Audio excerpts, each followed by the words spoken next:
ಪರಪ್ಪನ ಜೈಲಿನಲ್ಲಿ ಮೊದಲ ದಿನ ಕಳೆದಿದ್ದಾಳೆ ಪವಿತ್ರ ಗೌಡ. ಆರೋಪಿ ಪವಿತ್ರ ನಿನ್ನೆ ಅಷ್ಟೇ ಜೈಲಿಗೆ ಕಳುಹಿಸಲಾಗಿದೆ. ಆರೋಪಿಗಳನ್ನು ನಿನ್ನೆ ನ್ಯಾಯಾಧೀಶರ ಎದುರುಗಡೆ ಹಾಜರುಪಡಿಸಲಾಗಿತ್ತು. ನ್ಯಾಯಾಧೀಶರು ಯಾರ್ಯಾರನ್ನ ಜೈಲಿಗೆ ಕಳಿಸಬೇಕು, ಯಾರ್ಯಾರನ್ನ ಕಸ್ಟಡಿ ಕೊಡಬೇಕು ಅಂತ ತೀರ್ಮಾನ ಮಾಡಿದರು.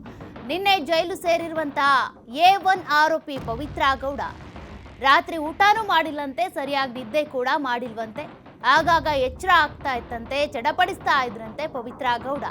ಬೆಳಗ್ಗೆ 5 ಗಂಟೆಗೆ ಎದ್ದು ಡಿ ಬ್ಯಾರಕ್ನಲ್ಲಿ ವಾಕಿಂಗ್ ಕೂಡ ಮಾಡಿದ್ದಾಳೆ ಪವಿತ್ರ ಗೌಡ. ಬೆಳಗ್ಗೆ ಉಪ್ಪಿಟ್ಟು ತಿಂದ ಕೊಲೆ ಆರೋಪಿ ಪವಿತ್ರ ಗೌಡ ರಾತ್ರಿ ನಿದ್ದೆ ಸರಿಯಾಗಿಲ್ಲ, ಆಗಾಗ ಎಚ್ಚರ ಆಗ್ತಾ ಇತ್ತಂತೆ, ಚಡಪಡಿಸ್ತಾ ಇದ್ರಂತೆ.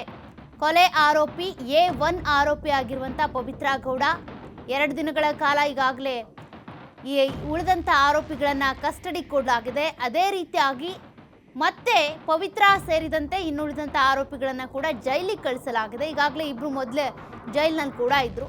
ಈಗ ಪವಿತ್ರ ಗೌಡ ಜೈಲು ವಾಸ ನಿನ್ನೆಯಿಂದ ಆರಂಭ ಆಗಿದೆ.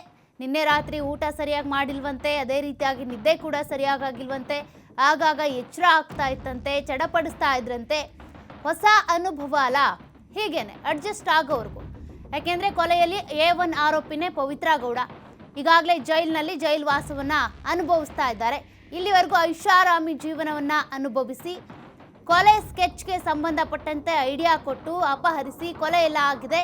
ಅದಾದ ಬಳಿಕ ಶಿಕ್ಷೆ ಕೂಡ, ಉಪ್ಪು ತಿಂದವ್ ನೀರು ಕುಡಿಲೇಬೇಕು, ತಪ್ಪು ಮಾಡಿದವ್ ಶಿಕ್ಷೆ ಅನುಭವಿಸ್ಲೇಬೇಕಲ್ಲ. ಸದ್ಯಕ್ಕೆ ಪರಪ್ಪನ ಅಗ್ರಹಾರದಲ್ಲಿ ಏನೆಲ್ಲ ಟ್ರೀಟ್ಮೆಂಟ್ ಸಿಗುತ್ತೋ ಅದನ್ನು ಕೂಡ ಅನುಭವಿಸಲೇಬೇಕಾಗುತ್ತೆ. ಜೈಲಲ್ಲಿ ನಿದ್ದೆ ಸರಿಯಾಗಿ ಬರಲ್ಲ, ನಿನ್ನೆ ಮೊದಲ ರಾತ್ರಿ ಆಗಿರೋದ್ರಿಂದ ಸರಿಯಾಗಿ ನಿದ್ದೆ ಬಂದಿರಲ್ಲ. ಹೀಗೆ ಕಂಟಿನ್ಯೂಸ್ ಆಗಿ ಅಡ್ಜಸ್ಟ್ ಆಗ್ತಾ ಹೋಗುತ್ತೆ. ಈಗ 1 ದಿನ ಕಳೆದಿರುವಂಥದ್ದು ಆರೋಪಿ ಪವಿತ್ರ ಗೌಡ.